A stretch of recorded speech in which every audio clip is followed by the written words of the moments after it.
Bonjour à tous et bienvenue à vous. Bonjour Éric Zemmour. Bonjour. Merci d'être là. C'est votre grand rendez-vous ce dimanche. Nous vivons un moment d'accélération sur la scène internationale et européenne avec une situation en Ukraine de plus en plus incontrôlable, mais aussi en France avec de nombreuses questions bien sûr sur la situation sociale, économique, sécuritaire, l'école aussi.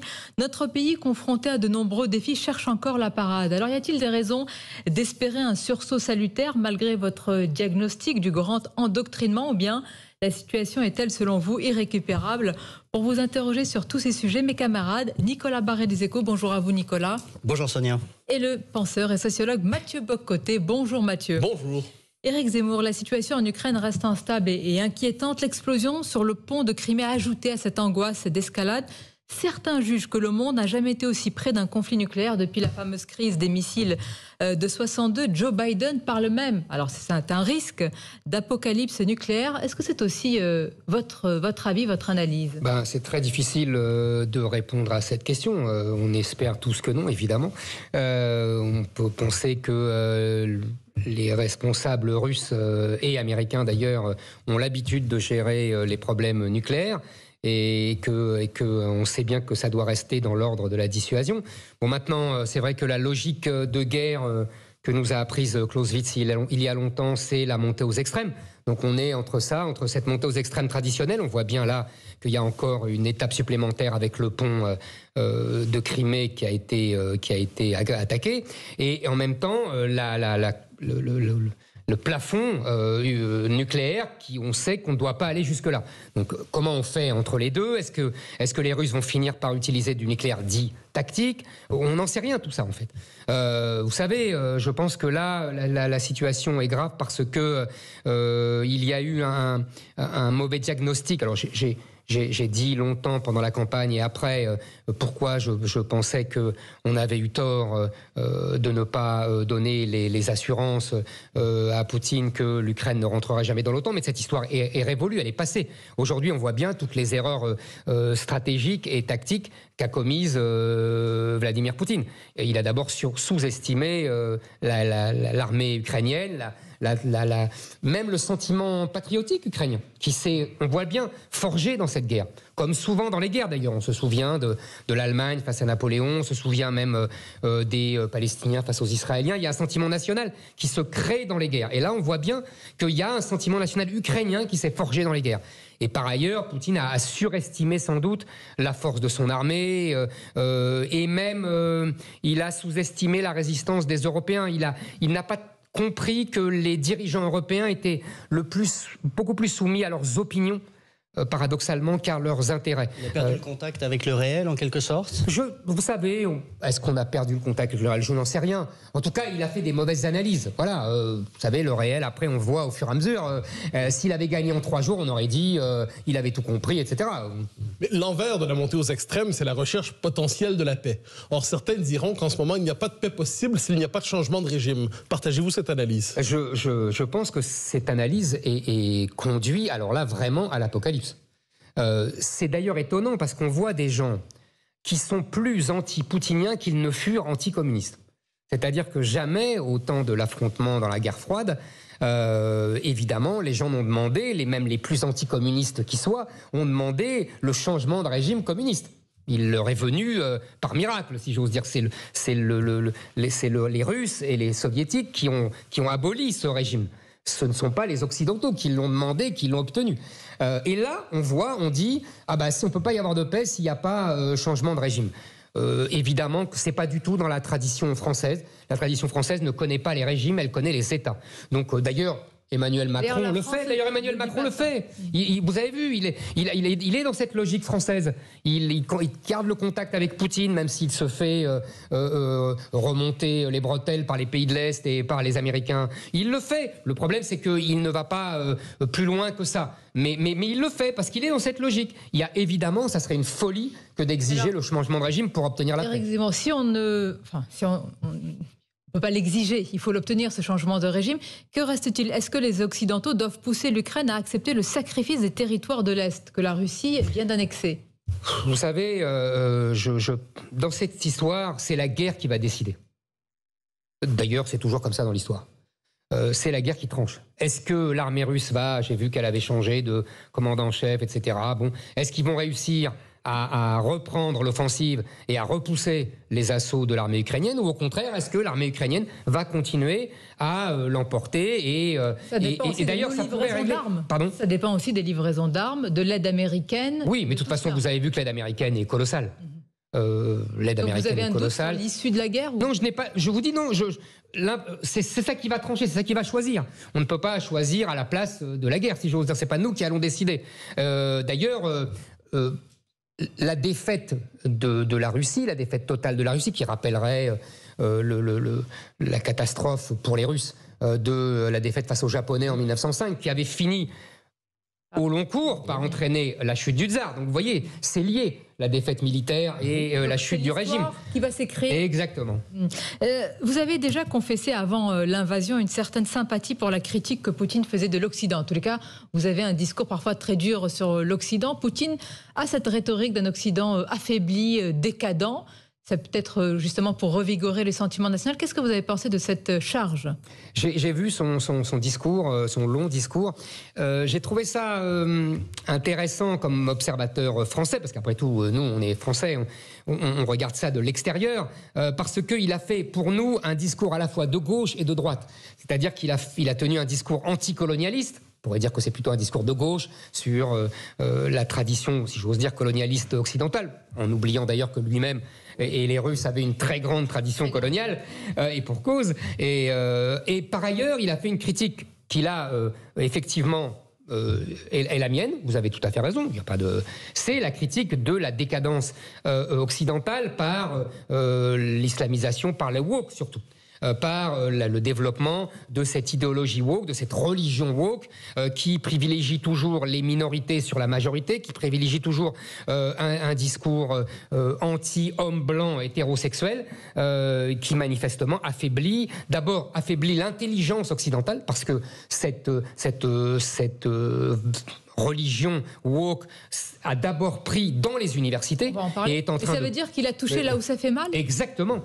Là-dessus, il a touché tout à fait. Si vous voulez, son discours était à deux destinations, vous avez bien compris. Aux pays africains et aux pays anciennement colonisés, il dit, regardez l'Occident, c'est toujours des colonisateurs, des méchants colonisateurs. Et d'ailleurs, on le voit en Afrique, comment il est en train vraiment de donner des coups de boutoir à la présence française. Donc ça marche en fait, ce discours. Ah oui, vous voyez, ça marche. Le discours anti-français marche, le discours anti-occidentaliste marche. Tout à fait. Vous avez vu en Afrique, encore en Burkina Faso, où ils vont encore chasser l'armée française. Mais il y a un avant et un après l'invasion pour ce discours. C'est-à-dire, si avant l'invasion, certains en Occident pouvaient être séduits par ce discours, aujourd'hui, c'est une volonté de sa part d'exciter les opinions, de les manipuler. Je pense je vais vous dire... vous avez peut-être raison, mais je pense qu'il a échoué là-dessus. Les opinions occidentales sont pro-ukrainiennes. Elles sont anti-russes, manifestement. Qu'on dise qu'elles sont manipulées ou pas manipulées, peu importe. En tout cas, il a échoué. En revanche, je pense qu'il vise les opinions africaines, les opinions indiennes, les opinions non alignées. Et d'ailleurs, ça marche, ça, pas trop mal. Bon. Et en revanche, son discours woke, anti-woke, là s'adresse effectivement à une partie des opinions occidentales. Mais nous étions convaincus avant, on n'avait pas besoin de ce discours de Poutine pour dénoncer l'idéologie woke, ce que j'ai encore fait dans ma tribune récente dans Le Figaro. C'est très intéressant, vous dites les opinions européennes, occidentales sont pro-ukrainiennes. De quel discours, de quelles valeurs se nourrissent-elles ? Parce qu'il faut opposer quand même un récit à Vladimir Poutine qui donne ses coups de boutoir à notre civilisation, parce qu'il y voit une forme de choc des civilisations entre la Russie et l'Occident. Oui, je pense que d'abord, les opinions européennes, et en particulier françaises, sont toujours pour les petits contre les gros. Ça, c'est un classique, vous savez... Qui est le petit et le gros dans tout cela ? Parce que derrière l'Ukraine, il y a les États-Unis. L'Ukraine est petit par rapport à Poutine. Il y a quand même l'Occident aussi. Et bien sûr, mais on n'est pas en guerre avec la Russie. Donc là, il y a une guerre... Pensez-vous vraiment ? On n'est pas en guerre. Non, on n'est pas en guerre. On est aux limites de la co-belligérance, comme disent les diplomates. Mais cette frontière est encore présente ? Écoutez, en tout cas, il n'y a pas d'affrontement direct entre des soldats occidentaux et des soldats russes. Donc lorsque Poutine dit « nous sommes en guerre, non pas avec l'Ukraine, mais avec l'Occident », vous dites « non, cette analyse est fausse ». En tout cas, si vous voulez, lui, de son point de vue, il veut dire que l'Ukraine n'est pas son ennemi puisque c'est le même peuple, on connaît sa logique, et donc il n'est en guerre qu'avec l'Occident qui l'agresse, etc. Bon. Mais c'est pas notre logique et c'est pas et que c'est plus grave pour lui, la logique ukrainienne. Puisque là, finalement, les Ukrainiens, je vous dis, ont révélé un sentiment national qui n'était pas évident. On a vu une alliance cette semaine entre, disons, l'OPEP, Ben Salman, l'Arabie Saoudite, et Poutine. Qu'est-ce qu'il faut en penser? Est-ce que il faut continuer à parler avec l'Arabie Saoudite dans le cadre de la crise de l'énergie qu'on le... Moi, tout d'abord, je vous répète, hein, je m'inscris dans la tradition française, et de la tradition gaulienne en l'occurrence, c'est on parle aux États et on ne s'occupe pas des régimes. Sinon, on ne parlera à personne. À part les Suédois et les Allemands et encore. Donc ça, c'est pas possible. Donc ça, évidemment qu'il faut parler avec Ben Salman, avec... En revanche, ce que ça note, c'est ce que j'ai dit tout à l'heure, c'est que le discours russe ne marche pas auprès des opinions occidentales. En revanche, il peut marcher auprès d'autres. En l'occurrence, l'Arabie Saoudite a montré, aux grandes dames des Américains d'ailleurs, son indépendance. C'est-à-dire que nous sommes sortis du fameux accord, vous savez, de 1945. Vous avez vu tous les fameuses images de Roosevelt, malade, mourant, arrivant, mais faisant le voyage quand même pour aller sceller l'alliance avec le cheikh d'Arabie Saoudite. Manifestement, on est sorti de ça. L'Arabie Saoudite a pris son indépendance, fait ce qu'elle veut et voit d'abord ses intérêts. Et ses intérêts, c'est d'augmenter le prix du pétrole. Donc ça veut dire que Poutine a gagné sur ce... Oui, il a eu que des défaites depuis des mois. Là, c'est plutôt une victoire géopolitique et économique, puisque lui, il dépend beaucoup, évidemment, du prix de la vente de son pétrole, donc, de la vente de son gaz, etc. Est-ce que les sanctions sont efficaces sur lui? Parce que pour l'instant, nous observons, on va en parler, la crise énergétique en France. Est-ce qu'il faut poursuivre ces sanctions? Est-ce qu'elles visent juste également Si vous voulez, on nous dit que ces sanctions affaiblissent la Russie, je veux bien le croire. Non, vous le croyez? Vous le pensez ou pas? Sincèrement, je pense que la Russie a trouvé d'autres clients. Alors on me dit que, je lis que il le vend moins cher à l'Inde, il le vend moins cher à la Chine, que évidemment ces acheteurs en profitent pour faire baisser les prix, mais il n'empêche qu'ils trouvent des acheteurs. Je crains que toute cette ambiance, toutes ces sanctions créent aussi une crise économique en Europe, qu'elle aggrave des décisions infondées, je serais ravi d'en parler, en particulier sur l'énergie. On va en parler, on va marquer une courte pause. Vous nous direz aussi ce que vous pensez de ces appels à la responsabilité en France, au rationnement, à la sobriété énergétique. Nous parlerons aussi d'école et d'immigration et de sécurité. À tout de suite, une courte pause et on se retrouve. Et merci à vous d'être avec nous en direct avec notre invité, le président de Reconquête, Éric Zemmour. Et la première question de cette partie vous est posée par Mathieu Bock-Côté. Alors, la crise en Ukraine entraîne ou favorise à tout le moins une crise de l'énergie en France aujourd'hui, au point où plusieurs ministres en viennent à développer, appelons ça une politique de la petite laine, en expliquant aux Français comment s'habiller pour traverser l'hiver et ainsi de suite, en les appelant de ne pas paniquer au moment de faire leur plein d'essence. Est-ce que ces appels à la responsabilité sont nécessaires? Écoutez, moi, je suis un peu agacé par ce grand cirque de mettez un pull, mettez votre petite laine, etc. J'avoue que j'aurais aimé que les responsables politiques, puisqu'on les appelle comme ça, soient moins irresponsables. Parce que il faut arrêter de dire que c'est la crise en Ukraine, c'est la guerre en Ukraine qui provoque toute cette catastrophe, ces augmentations de prix, etc. Ça a été, si vous voulez, la guerre en Ukraine, c'est la mèche qui a allumé. Mais le brasier était déjà chaud parce que tout simplement, nous avons commis des erreurs énormes.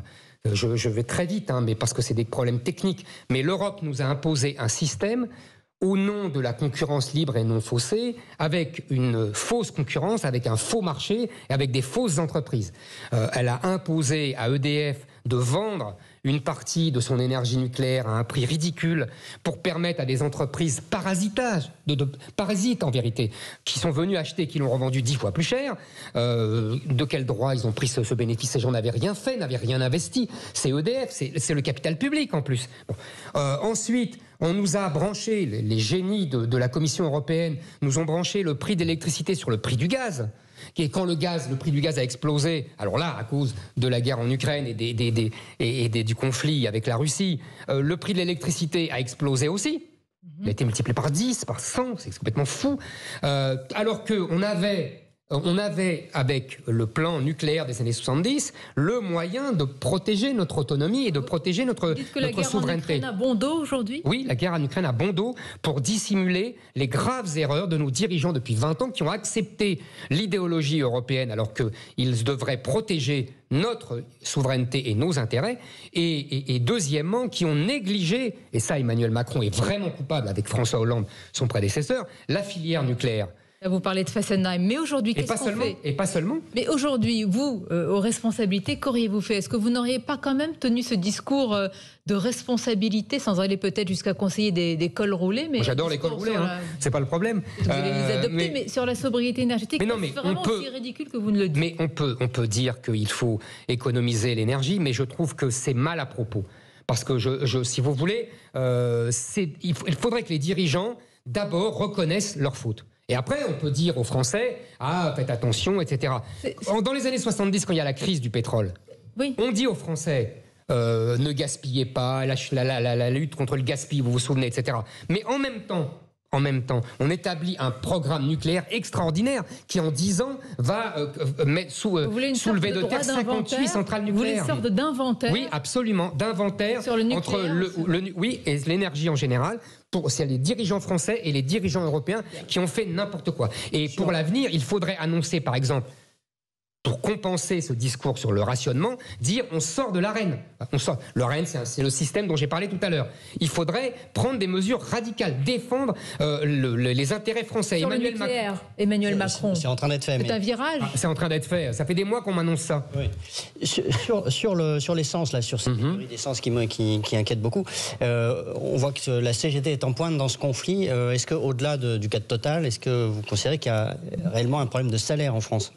Alors, effectivement, on voit que la CGT fait de l'agitation et essaye de faire parler d'elle c'est des mesures tout à fait excessives et qui ne doivent pas lieu d'être dans une démocratie sociale dont on parle tout le temps. D'ailleurs, même le patron de la CFDT a fait des remontrances à la CGT. Mais globalement, oui, je l'ai dit pendant la présidentielle, je pense que nous avons un problème de salaire en France et en particulier un problème de salaire net. Parce que nous avons des charges sociales beaucoup trop élevées, et pour le salarié, et surtout pour le patron. Et donc, il y a vraiment, depuis 20 ans, nous avons un salaire net qui n'augmente plus guère, et du coup, les Français sont très désavantagés par rapport à certains voisins. On voit par exemple tous ces Français qui vont en Suisse travailler, car les salaires sont 2-3 fois supérieurs, même pour des métiers comme infirmière, vous voyez, c'est des métiers qui sont des métiers avec des petits salaires. En Suisse, ils ont des salaires beaucoup plus importants. Et donc, on manque de compétences. On manque. Et oui. Attendez. On allait en parler. Allez-y. D'abord, moi, j'ai proposé pendant la présidentielle de baisser les charges sociales.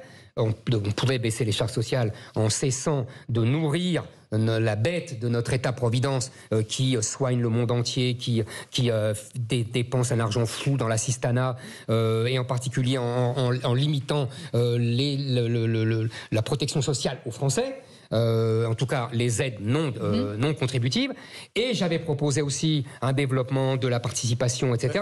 C'est une réponse qu'on pourrait faire d'ailleurs aux grévistes de la CGT de Total.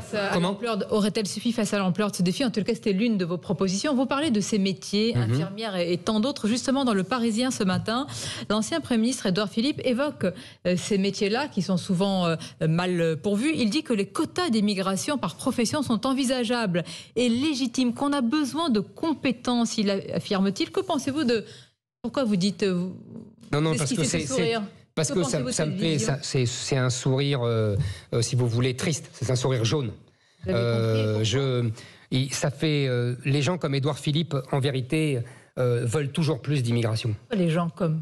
Parce que c'est des gens comme Édouard Philippe. Un immigrationniste pour vous ? Oui, pour moi c'est un oui. Philippe. Je vais vous dire ce que c'est que le système. Venant de la droite, Oui, bien sûr, vous avez raison. Mais venant d'une droite juppéiste, vous savez. Et donc, j'ai souvenir, moi, que c'était le lieutenant d'Alain Juppé, qui parlait d'identité heureuse, qui disait que tout serait réglé, qui était l'ami de Tarek Obrou, l'imam de Bordeaux, qui, le dit imam de Bordeaux, a reconnu aujourd'hui qu'il n'y avait aucune différence entre islam et islamisme. Vous voyez, ça c'est la droite juppéiste, c'est la droite centriste. Et cette droite-là veut toujours plus d'humanité. d'immigration. Vous l'avez accusé d'être islamo-compatible quand même. Écoutez, moi je dis des faits. Je dis des faits. Alain Juppé était le patron d'Édouard Philippe et Alain Juppé a remis la Légion d'honneur à l'imam Tarek Obro. Et Tarek Obro qui était un frère musulman. Et voilà, c'est tout ce que je dis des faits. Maintenant, pour les quotas, rapidement, on a déjà une immigration légale colossale qu'il faudrait arrêter, uniquement par les droits, c'est-à-dire le droit à faire venir sa famille, ses parents, ses cousins, même maintenant les jeunes peuvent faire venir, les jeunes migrants, sans-papiers, mais peuvent faire venir quand même leurs parents avec la dernière législation du précédent quinquennat. C'est déjà entre le droit d'asile, etc. On a 400 000 immigrés légaux tous les ans. Et M. Édouard Philippe ne dit pas qu'il va arrêter ces 400 000, qu'il va supprimer leurs droits. Non, il garde ses droits et il rajoute des quotas par profession qui manquent de compétences. Mais là-dessus... Donc, en fait, c'est une immigration en plus. Oui, mais dites-moi, est-ce qu'elle est nécessaire pour combler? Non, elle n'est pas nécessaire. Il faut former des gens. Mais je vais vous dire, il faut former des gens. Il faut réformer. D'ailleurs, je vois que le gouvernement va le faire. Les allocations chômage pour pousser les gens à reprendre un travail plus vite. Il faut réduire l'assistanat. L'assistanat est un cancer en France. D'ailleurs, les classes populaires le savent mieux que les autres, car elles se lèvent tôt pour aller travailler pour un faible salaire, alors qu'il y a leurs voisins qui gagnent autant sans rien faire. Il faut absolument réduire massivement cet assistanat et en plus ne plus le donner aux étrangers. Alors d'un côté il y a la question de l'immigration choisie, de l'autre il y a les images qui ont beaucoup circulé sur les réseaux sociaux de dizaines de migrants franchissant des barrières pour aller vers la mairie de Paris. Que vous ont inspiré ces images ? C'est des vieilles habitudes. Vous savez, il y a depuis longtemps, vous vous souvenez, dans les années 90, il y avait déjà une occupation de l'église Saint-Bernard. C'est toujours la même chose. C'est avec la complicité des associations qui agressent et qui rentrent par force dans un lieu public. Ça fait de la publicité, les médias le rendent compte, et puis après, on vient dire « Ah, ces pauvres gens, ils doivent être régularisés ». C'est toujours la même méthode. Supplémentaire, puisque c'est la mairie de Paris, il y a une portée symbolique supplémentaire ? C'est pas une symbolique supplémentaire, c'est simplement la mairie de Paris est mise face à ses contradictions, puisque Madame Hidalgo est une grande habituée des discours pro-immigration. Vous savez, aujourd'hui, tout le monde a compris, en vérité, que l'immigration ne se limite pas à l'immigration. C'est tout simplement un remplacement de population. Et c'est pour ça que les discussions sur les quotas, sur l'immigration choisie...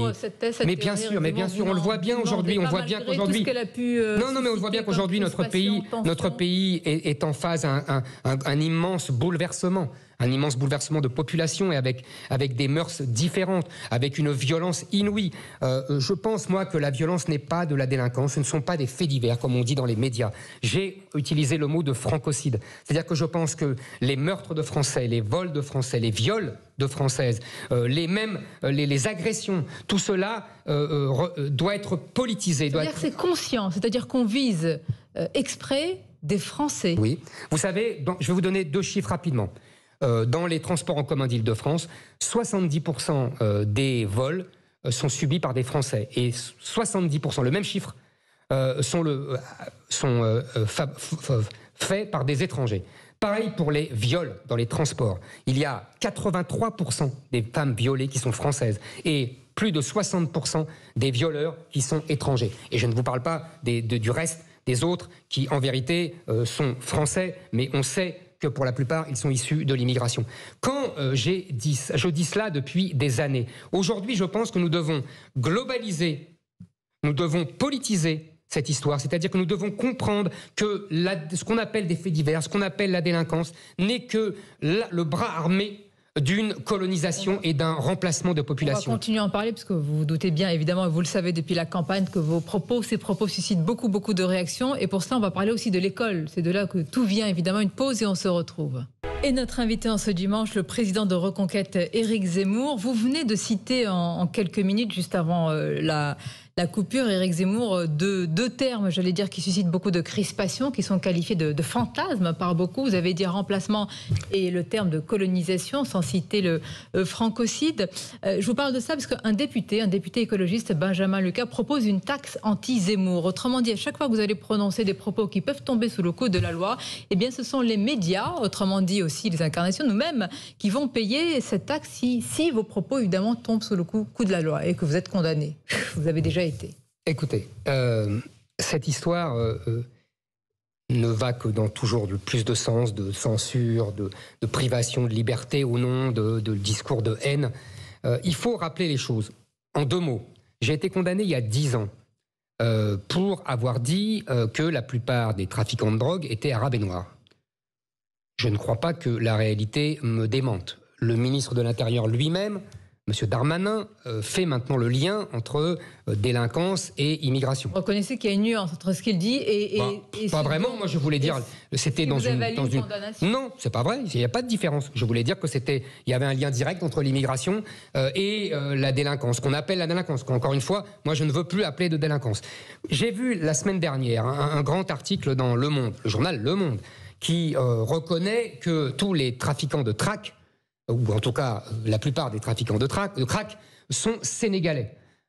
Quand j'avais dit ça, j'étais à l'époque chroniqueur sur CNews, j'avais été encore attaqué. Même l'ambassade du Sénégal s'était plainte. Aujourd'hui, qui se plaint? Ce que je veux dire par là, c'est que je dis avant, simplement, le réel, je décris le réel avant les autres. Et qu'après, on me donne raison. Alors, entre-temps, évidemment, je suis condamné, etc. Je vous rappelle d'ailleurs que cette condamnation est restée parce que j'ai refusé de faire appel. Parce que je ne voulais pas à l'époque, mais je n'ai rien pu faire, que la justice se mêle des combats politiques. Je trouve que ce n'est pas normal.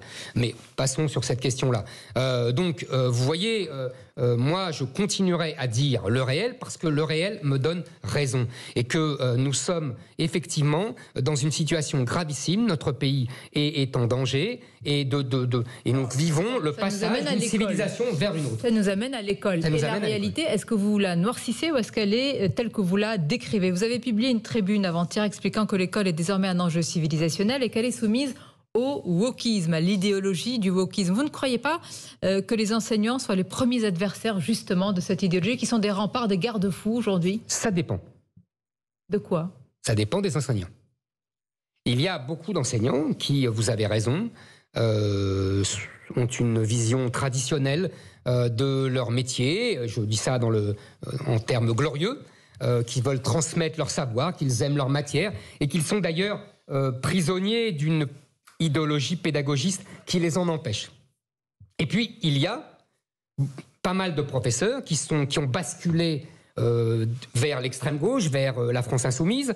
On voit d'ailleurs que face à l'offensive islamique de ces dernières semaines, avec les vêtements islamiques, abaya, camis et compagnie, qu'on incite les jeunes musulmans à venir à l'école, avec les voiles qui reposent problème, on voit bien la différence de comportement. Il y a des professeurs qui s'y opposent, il y a des professeurs qui se battent contre cette islamisation de l'école, et puis il y en a... C'est pas la majorité. Attendez, quand même, cela je ne sais pas, je n'ai pas de chiffres. Je ne peux pas avoir de chiffres. Je vous dis, il y en a. Il y en a beaucoup, évidemment. Et il y en a aussi beaucoup qui sont complices. Il y a une réalité complexe, il y a la peur aussi. Mais bien sûr, mais vous avez Samuel Paty. Oui. Et donc, oui, mais il y a vous avez peut-être une zone un peu plus... Mais vous avez raison, il y a ceux qui... Alors, soyons plus précis, vous avez raison, 3 catégories. Ceux qui résistent, sans doute une minorité, parce que c'est les plus courageux. Ceux qui, au contraire, sont les complices de l'islamisation de l'école, par idéologie, et qui, par exemple, quand les jeunes filles enlèvent leur voile à l'école, ne les obligent pas à les remettre, parce que c'est ce qui arrive de plus en plus. Et au milieu, vous avez tout à fait raison, Sonia Mabrouk, il y a la grande masse de ceux qui ont tout simplement peur, et qui ont légitimement peur, puisque personne n'a envie de finir avec la tête coupée au milieu de la rue. Mais entre d'un côté le wokisme et de l'autre côté l'islamisme tel que vous les présentez, est-ce qu'on ne pourrait pas dire que c'est votre propre formulation de la théorie de la tenaille identitaire? On peut dire ça.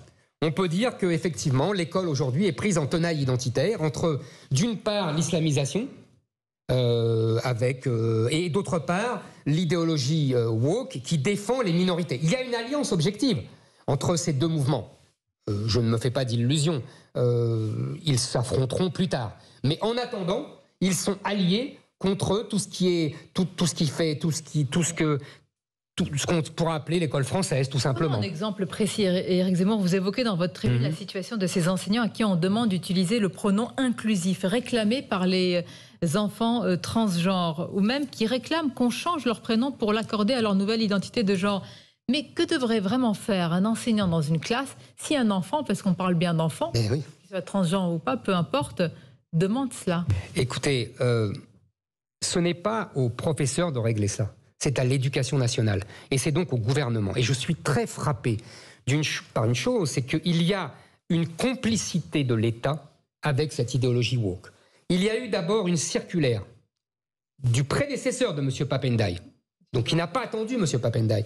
M. Blanquer lui-même, qui se faisait le grand défenseur... Il a voulu clarifier une situation. Moi, peut-être qu'il a voulu clarifier, mais le résultat, c'est qu'il a donné des biscuits à cette idéologie woke. Il a permis à des enfants de réclamer leur propre prénom, le fameux prénom Yel, enfin bon, des enfants, Sonia Mabrouk. Donc évidemment qu'il y a des pressions derrière, il y a des manipulateurs derrière. Et le Conseil d'État... Personne ne s'est scandalisé de cette décision du Conseil d'État, qui a autorisé et qui a légalisé et qui a donné raison au ministère de l'Éducation nationale. Donc qu'est-ce qui va se passer aujourd'hui? Est-ce que vous vous rendez compte qu'on parle d'enfants qui ont 8 ans, qui ont 9 ans, qui ont 10 ans? Pour vous, ça ne peut pas venir de l'enfant. Il ne peut pas y avoir ce mal-être. Excusez-moi, d'abord, des enfants à 8 ans, ils ont d'autres préoccupations. Moi, j'ai eu des enfants, je n'ai jamais vu mes enfants à 8 ans me dire « Ah, je suis peut-être une fille, je suis peut-être un garçon ». Non, jamais. En revanche, ce qu'il peut y avoir, c'est à l'adolescence des troubles, oui, des réflexions, on l'a tous eu. Est-ce qu'on est qu'à cette découverte incroyable de sa sexualité et de l'autre? Mais là, on voit bien qu'on est dans une machinerie idéologique qui veut, sous couvert soi-disant de défense de l'égalité et de lutte contre les discriminations, qui veut absolument imposer à nos enfants une idéologie du genre, qui est qu'il n'y a plus de sexe, mais qu'il y a d'innombrables genres et que chacun est libre. C'est une illusion sexuelle qu'on veut nous imposer. Vous y tenez tête avec une tribune, mais aux affaires de l'État, comment peut-on tenir tête à cette idéologie? Ça serait beaucoup plus facile. Parce qu'on aurait les moyens, par exemple, d'interdire, par exemple, ce que j'avais proposé pendant la présidentielle, toutes ces associations LGBT de rentrer dans l'école. Ce n'est pas fait. Au contraire, on voit... Leur interdire de rentrer? Oui, mais elles n'ont rien à faire dans l'école. Pas plus que les associations antiracistes, pas plus que les associations de défense de migrants qui viennent vendre leurs bonnes paroles à des enfants. Ils font de la propagande. L'école doit être un sanctuaire du savoir, Sonia Mabrouk. Je vous ai posé tout à l'heure la question sur votre liberté d'expression. Vous m'avez dit, oui, mais regardez comment on veut un petit peu me contenir. Attendez, moi je ne parle pas... Attends, non. La liberté d'expression, c'est dans les médias, dans la presse, dans la télévision, sur le net. Tout ça doit être le plus libre possible. En revanche, à l'école... Oui, c'est pas la même chose. À l'école, on doit... Moi, je suis le dépositaire d'une vieille tradition française et républicaine, ce qu'on oublie toujours de dire. C'est que c'est le sanctuaire, l'école est un sanctuaire de savoir. D'ailleurs, sur le savoir, là, dans votre tribune au Figaro, il y a un point qui est un petit peu ambigu, j'aimerais clarifier avec vous, parce que vous parlez d'un grand-père effondré, je vous cite, qui me dépeignait la façon dont l'histoire de notre pays était enseignée à son petit-fils qui ne connaissait pas Napoléon alors qu'il était en seconde. Alors, évidemment, Napoléon est au programme. Oui. Donc, je peux vous dire que le petit-fils n'a rien c'est très simple. J'ai beaucoup de... C'est l'enseignant qui j'ai fait un résumé de témoignages. Mais donc, ce que je vais vous dire en fait, c'est qu'il y a des professeurs. Il y a des professeurs qui refusent d'enseigner Napoléon. Pas du tout. Il y a des professeurs qui découvrent quand les élèves en seconde qui ne connaissent pas Napoléon. Et il n'y a pas que ça.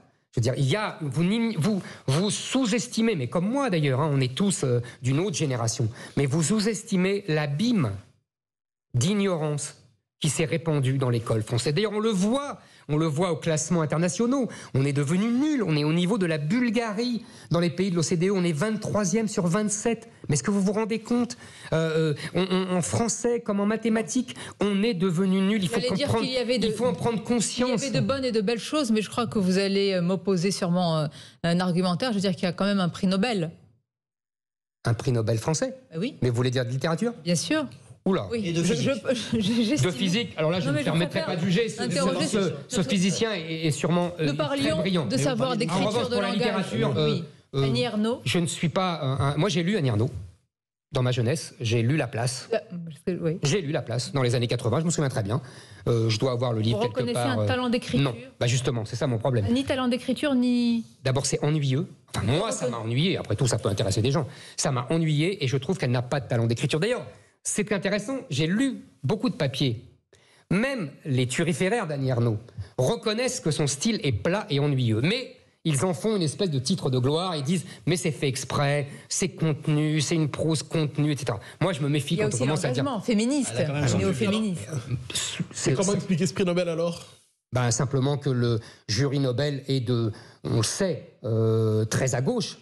Et que c'est pas d'aujourd'hui, et qu'il y a des grands écrivains, par exemple, qui n'ont pas été récompensés, comme Kundera ou comme Kadare, que moi j'admire par-dessus tout. Vous voyez, j'ai lu un livre d'Annie Ernaux, mais j'ai lu tous les livres de Kundera et de Kadare. Pardon ? Ils ont sacré Modiano il y a quelques années. Tout à fait. Vous avez raison. Vous avez raison. Peut-être que vous l'auriez attribué à Michel Houellebecq. J'aime beaucoup Michel Houellebecq pour son ironie, son humour, sa façon comment dire, de décrire la société. Je la vois comme lui ou il la voit comme moi, peu importe. Je ne suis pas fou de son style. Mais encore une fois, c'est évidemment, il me parle plus que Annie Ernaux. J'avais compris. Parlons de votre style, justement, dans quelques instants, style politique à l'intérieur de Reconquête, de votre avenir. Qu'en est-il avec l'union des droites? Est-elle impossible en France? On vous pose la question juste après cette pause. Et l'invité ce dimanche, Éric Zemmour. Mathieu Bock-Côté, c'est à vous. Alors, vous parlez d'union des droites, c'est un de vos grands thèmes, mais quel terrain commun pourrait-il y avoir, par exemple, entre Éric Zemmour, une Marine Le Pen et un Xavier Bertrand? Quel terrain commun pourrait vous rassembler, programmatique ou idéologique? D'abord, c'est mon grand thème. Oui, j'en parle, mais ce n'est pas un totem. C'est votre levier. Ah, voilà, exactement. C'est un levier. C'est simplement parce que je considère aujourd'hui, mais on va en parler, que seule une union vaste des droites peut l'emporter et donc peut imposer une politique qui sauvera la France du grand remplacement, etc., de ce que j'ai dit tout à l'heure. Bon. Ça, c'est une première chose. Maintenant, vous me dites, qu'est-ce qui me relie à Marine Le Pen, à d'autres à droite? Je ne suis pas sûr que Xavier Bertrand, lui, s'inscrive dans cette position. Il se dit de droite. Il se dit de droite, mais en vérité, au nom de sa conception du cordon sanitaire, il est en fait du côté d'Emmanuel Macron. Bruno mais voilà, disons cela. Mais en fait, essayons de voir les choses de haut. Parce qu'on peut se poser des questions. Marine Le Pen le conteste, par exemple. Elle a le droit. Pour elle, il n'y a plus de droite, il n'y a plus de gauche, il n'y a plus de clivage droite-gauche. Pour parler vite et prendre un peu de hauteur historique, le clivage droite-gauche, les historiens nous l'ont appris, il est né dans cette fameuse histoire du veto du roi en 1789. Ceux qui étaient pour que le roi garde un veto se sont mis à droite de l'Assemblée et ceux qui étaient contre le veto se sont mis à gauche. Et puis ce clivage droite-gauche, il a évolué au fil du temps, il s'est structuré autour d'un sujet à chaque fois. Quand je vous parle du roi, là, vous voyez bien, on discute des institutions, monarchie, république, etc. Après, on a parlé de la question sociale. Après, on a parlé de la guerre, de la paix avec les Allemands. Et puis ensuite, on a reparlé de la question sociale avec le communisme dans les années 50. Le clivage droite-gauche, à chaque fois, mutait. Il y a une trentaine d'années, dans les années 90, on a eu le fameux référendum sur Maastricht et on a vu un nouveau clivage s'imposer entre ceux qui étaient pour le oui et pour le non. Il y avait à chaque fois, dans chaque camp, des gens de droite et des gens de gauche. Il y avait des gens de droite et des gens de gauche pour le oui, il y avait des gens de droite et des gens de gauche pour le non. Pour le non, il y avait Jean-Pierre Chevènement qui était à gauche, il y avait Philippe de Villiers qui était à droite, il y avait Charles Pasqua, Philippe Séguin, Jean-Marie Le Pen, et à droite, c'était la même chose. Évidemment, il était tentant, et je vous le dis en toute bonne foi, parce que moi-même, j'ai écrit des dizaines d'articles là-dessus, dès les années 90, je voyais bien l'émergence de ce clivage, et je pensais qu'il fallait faire fond sur lui. Sauf qu'il y a eu deux choses. D'abord, les camps du non, qu'on appelait les républicains des deux rives, ne se sont jamais alliés. Ça a été un échec, il faut le dire. Ça a été un échec. Bon. Et deuxièmement, le camp du oui a fini par s'allier derrière Emmanuel Macron. Mais derrière Emmanuel Macron, il y a encore des gens de droite et il y a encore des gens de gauche qui, d'ailleurs, se déchirent et ne se supportent guère. Oui. Donc, ce que je pense, c'est que d'abord, je vous le dis, ce nouveau clivage, ce clivage défendu par Marine Le Pen et d'autres, et son conseiller Jérôme Sainte-Marie, avec son bloc populaire contre son bloc élitaire, a un autre défaut, c'est que le bloc populaire perd toujours. Parce qu'en France, c'est ce qu'ont fait et le général de Gaulle et François Mitterrand, on ne gagne que si on prend une partie de la bourgeoisie et les classes populaires. C'est pour ça qu'elle se veut être le porte-parole ou le défenseur de ce bloc populaire. Oui, elle est le porte-parole, elle se veut le porte-parole, c'est tout à fait légitime, sauf qu'avec ça, elle ne gagnera jamais. Pourquoi ? Parce que le bloc populaire est toujours perdant. Il faut absolument qu'il y ait une partie de la bourgeoisie qui vienne se rallier. Oui, mais ils votent, mais ils sont minoritaires. Mais ils perdent, non, ils perdent. Mais c'est perdant d'avance, et ça perdra toujours. Il faut absolument qu'il y ait une partie de la bourgeoisie, que j'appelle bourgeoisie patriote, qui rallie ce camp. Votre modèle, c'est ce qui s'est passé en Italie. Mais alors, voilà, c'est ce que j'allais vous dire. Aujourd'hui, je pense que dans toute l'Europe, le clivage droite-gauche est en train de renaître de ses cendres. Et pourquoi il renaît de ses cendres? Parce qu'il a trouvé un nouveau thème de polarisation. Je vous ai dit, ce n'est plus les institutions, ce n'est plus la question sociale, ce n'est plus, voyez, la guerre ou la paix. C'est l'identité et la question civilisationnelle. Et autour de cet axe vont se polariser les électeurs. Ceux qui seront, comme d'habitude, c'est la gauche qui est en pointe. C'est la gauche qui réinvente ce clivage droite-gauche. On le voit avec la NUPES, on le voit avec Jean-Luc Mélenchon, on le voit avec Sandrine Rousseau. Donc plus que jamais, vous croyez en cette union des droites? Attendez. Cette gauche, elle est axée autour de quoi? Elle est axée autour de deux éléments, qui sont d'ailleurs des éléments sociologiques de son électorat, on l'a vu lors de la présidentielle de 2022. C'est 1, l'islamisation, 2, l'idéologie woke. Ce sont les deux axes fédérateurs de cette gauche aujourd'hui. Donc, tous ceux qui sont contre cette idéologie woke, qui pensent que le privé ne doit pas être politique sous réserve de passer dans un régime totalitaire, sont de droite. Mais tous ceux qui sont contre l'islamisation du pays sont de droite. Qui est les députés à l'Assemblée nationale? Qui est ancré dans le paysage politique français? Marine Le Pen. Bien sûr, mais pas seulement d'ailleurs, il y a LR aussi. Je sais bien, mais vous savez, Marine Le Pen ne partage pas votre analyse. Mais non, attendez, elle ne partage pas mon analyse, j'ai bien compris, ça ne m'a pas échappé. Ça ne lui a pas nui. Ça ne lui a pas nui. Enfin, elle a eu 89 députés.